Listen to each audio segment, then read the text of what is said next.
Επιστρέψαμε και ξαναγέμισε το στούντιο με νέα παιδιά. Με επίδοξους ηθοποιούς. Καλωσορίζουμε την Άρτεμη Στυλιανού, φοιτήτρια και σκηνοθέτης. Θα μας εξηγήσεις πώς συνδυάζονται αυτά τα δύο Άρτεμις, και την Κική Σαμαρά, φοιτήτρια και ηθοποιός ερασιτέχνης, αλλά είσαι και το δικό μας κορίτσι, καθώς... Το αποκάλυψες. Το αποκάλυψα, να μην το αποκαλύψω. Δεν Η Κική κάνει την πρακτική της εδώ την εξάμηνη. Ναι.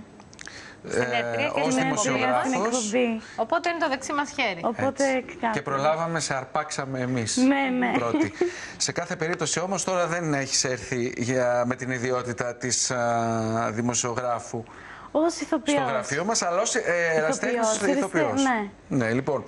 14ο Φεστιβάλ Πανελλήνιου Ερασιτεχνικού Φοιτητικού Θεάτρου. Στο Αριστοτέλειο. Στο Αριστοτέλειο. Φέτος ήρθε στη Θεσσαλονίκη. Πώς το καταφέρατε και έγινε αυτό στη Θεσσαλονίκη, Άρτεμις? Λοιπόν, υπάρχει ο Πανελλήνιος Σύλλογος Ερασιτεχνικού Φοιτητικού Θεάτρου και κάθε χρόνο όλες οι θεατρικές ομάδες από όλη την Ελλάδα μαζευόμαστε σε μία πόλη, η οποία αποφασίζει να διοργανώσει εκείνη τη χρονιά το φεστιβάλ, να τρέξει με αυτό το πράγμα. Και όλες οι ομάδες παρουσιάζουν παραστάσεις, κάνουν εργαστήρια και διάφορες δράσεις θεατρικές.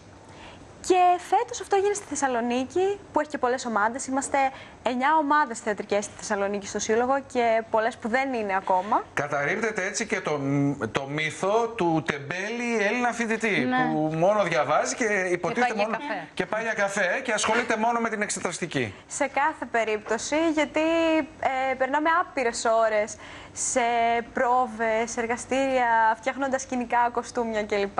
Όλα είναι, τα κάνουν όλοι οι φοιτητές. Κανένας, δεν υπάρχει κανένας έμπειρος. Όλα είναι των φοιτητών. Οι δραστηριότητες. Βασίζονται στο πάθος και το μεράκι και την αγάπη που έχουν για την υποκριτική. Αυτό είναι το πιο σημαντικό, είναι ότι μας αρέσει. Άσχετα, γιατί πραγματικά είναι πάρα πολλές οι ώρες που καθόμαστε εκεί πέρα, όλα τα σκηνικά, τα κοστούμια. Πόσες ώρες έχει εκεί, πάρα πολλές ώρες? Είμαστε μια φορά μόνο οι πρόβες για να μάθεις τις τα 2 το μεσημέρι μέχρι τις 6 το πρωί μια φορά. Τόσες ώρες, τόσο μεράκι. Αυτή είναι η General. Για τη General, εντάξει. Όλα αυτά όμως γίνονται τώρα και λόγω του φεστιβάλ του Πανελλήνιου Φοιτητικό, έτσι. Για τις παραστάσεις. Και για τις παραστάσεις. Και για το φεστιβάλ. Θέλετε και διακρίσεις. Σας ενδιαφέρει και η διάκριση, έτσι δεν είναι? Το φεστιβάλ έχει οργανωτική επιτροπή που το τρέχει, η οποία απαρτίζεται από άτομα από όλες τις ομάδες της Θεσσαλονίκης. Βοηθάνε και τα παιδιά από τις άλλες πόλεις όσο μπορούν. Και γενικά το τρέχουμε όσο περισσότερα άτομα γίνεται. Είναι απόλυτα συλλογικό Λοιπόν, αυτό. τώρα με το χέρι στην καρδιά. Ποιοι είναι οι καλύτεροι? Όχι. Η ερώτηση και στις δύο. Αυτός που ασχολείται με το ερασιτεχνικό θέατρο, ένα μικρό ψωνισμό δεν τον έχει? Τον έχει, πιστεύω. Δεν αισθάνεται επίδοξος ηθοποιός? Σαφώς, και είναι και ο καλύτερος τρόπος, νομίζω, να βγάλεις αυτό το μικρό ψώνιο όσο πιο δημιουργικά γίνεται και με όσο πιο ειλικρινή και όμορφο τρόπο μπορείς. Υπάρχουν πάρα πολλά παιδιά, Άρτεμις, που ξεκινάνε από ερασιτεχνικό θέατρο και καταλήγουν και επαγγελματικά να το ακολουθήσουν. Και στο τέλος καταλήγουν στο κατόφλι του Κρατικού Θεάτρου Βορείου Ελλάδος για εξετάσεις στη δραματική σχολή. Και αυτό και παρατάνε και τις σχολές τους. Δεν τις παρατάνε απαραίτητα. Κάποιοι, ναι, εντάξει, εννοώ ότι αλλάζουν επιστήμη, δεν τους ενδιαφέρει. Εδώ πέρα είχαμε τον διάσημο Γιώργο Γιαννόπουλο, τον ηθοποιό, ο οποίος ξεκίνησε γεωπονική στη Θεσσαλονίκη. Και στα μέσα να παίζει περίπου. Και στα μέσα των φοιτητικών των σπουδών του εγκατέλειψε τη σχολή. Ναι, έτσι γίνεται. Σας λέω, είναι πάρα πολλά τα άτομα που μετά το... Δίκιο έχει η Έλσα, λοιπόν. Μετά αυτό που κάνουμε το αριστεχνικό θέατρο το ακολουθούν μετά. Είναι πάρα πολύ όμορφο. Επειδή είστε και οι δύο έτσι νέα κορίτσια με πάθος, όλα αυτά που λέτε, και η ομάδα σας, νέα παιδιά όλοι, είστε τόσες ώρες στο σανίδι, φτιάχνετε τα σκηνικά, όλα αυτά τα ωραία πράγματα που βλέπω μόνοι σας. Τι σας γεμίζει ακριβώς, τι αισθάνεστε με το θέατρο? Γιατί η αλήθεια είναι θέλει και λίγο τόλμη. Δεν το έχουμε, εμείς οι δύο δεν το έχουμε επιχειρήσει ποτέ να είμαστε σε μια θεατρική ομάδα. Εμένα προσωπικά μου αρέσει που είμαστε δεμένοι. Είχαμε αρχίσει να είμαστε άγνωστοι, δεθήκαμε. Και είναι πάρα πολύ όμορφο αυτό στο αριστεχνικό θέατρο και στο θέατρο γενικά. δένεσαι με άτομα και βγαίνει πάρα πολύ όμορφη παράσταση στο τέλος και το ευχαριστιέσαι. Είναι θεατρικό παιχνίδι. Η έκθεση επί σκηνής είναι υπερέκθεση. Είναι. Και αυτός που επιλέγει να ακολουθήσει την υπερέκθεση σημαίνει ότι μέσα του, βαθιά μέσα του, σιγοβράζει αυτό το πράγμα και θέλει να βρει διέξοδο.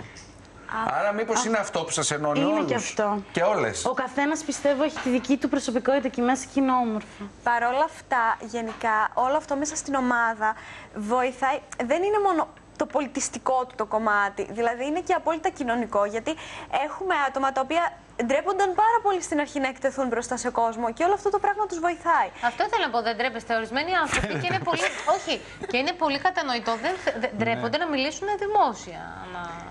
Παρευρεθούν σε μια εκπομπή όπως εδώ τώρα σε απευθείας μετάδοση, να μιλήσουν στο κοινό, να παρουσιάσουν την εργασία τους. Δηλαδή, ακόμη και μέσα στο πανεπιστήμιο, μερικά άτομα είναι πολύ πιο συναισθαλμένα. Αυτό βοηθάει πάρα πολύ αυτά τα άτομα μέσα στην ομάδα, γιατί ξεκινάμε πολύ σιγά-σιγά. Ξεκινάμε με τις ανοιχτές πρόβες που έρχονται μέλη και απλά γνωρίζονται και είναι παιχνίδια γνωριμίας.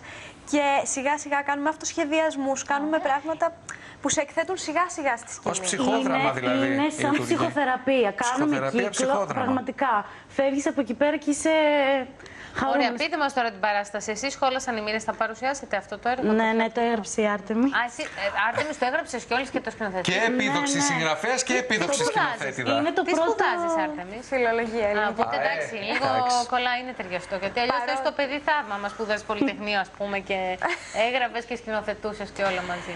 Το καταδύναμη, είναι εντάξει. Παρότι θεατρική ομάδα φυσικού, σπουδάζω φιλολογία. Πες εσύ για το έργο που ως αναγνώρισες πιο πολύ. Λοιπόν, το έργο ξεκινάει. Είναι ένα τηλεοπτικό στούντιο. Συνεργείο, ένα τηλεοπτικό συνεργείο. Να δεις που αυτή παίρνει στοιχεία και τα αναδίδει. Γίνεται ατύχημα. Βγάλει τη ζωή μας στη φόρα. Γίνεται ένα ατύχημα, πεθαίνει το συνεργείο. Καταλήγει να είναι στον κάτω κόσμο. Πεθαίνει. Πεθαίνει. Δεν πεθαίνει. Εντάξει. Καταλήγει να είναι στον κάτω κόσμο. Είναι κομμωδία. Είναι μαύρη κομμωδία. Υπάρχουν εκεί πάνω στη σκηνή μοίρες, 3 μοίρες, χωλάσανε οι μοίρες. Ο Δίας αποφασίζει να τις απολύσει. Α, μάλιστα. Πριν πεις περισσότερα, για να δούμε λίγο το τρέιλερ, μέχρι να μας αποκαλύψει και τι θα γίνει στο τέλος. Θα μας αποκαλύψει τι θα γίνει στο τέλος. Δεν υπάρχει περίπτωση. Να φύγετε.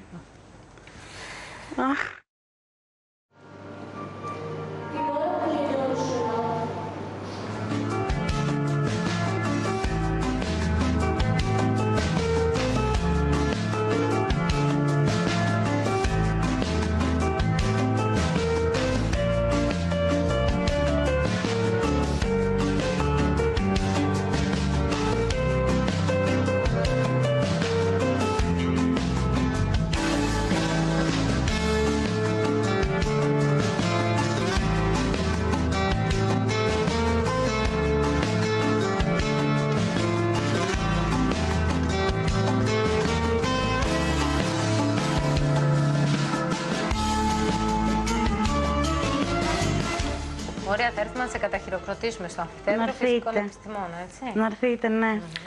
Το τρέιλερ το έκανε ένα μέλος από την νέα ομάδα μας, τη θεατρική ομάδα, ο Χρήστος Γεϊλόγλου.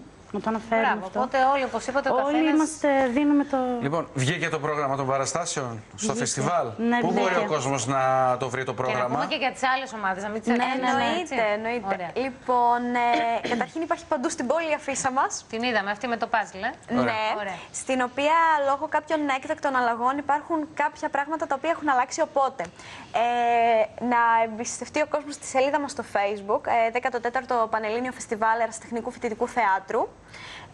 Κάθε μέρα ανεβαίνει το πρόγραμμα της μέρας. Ωραία.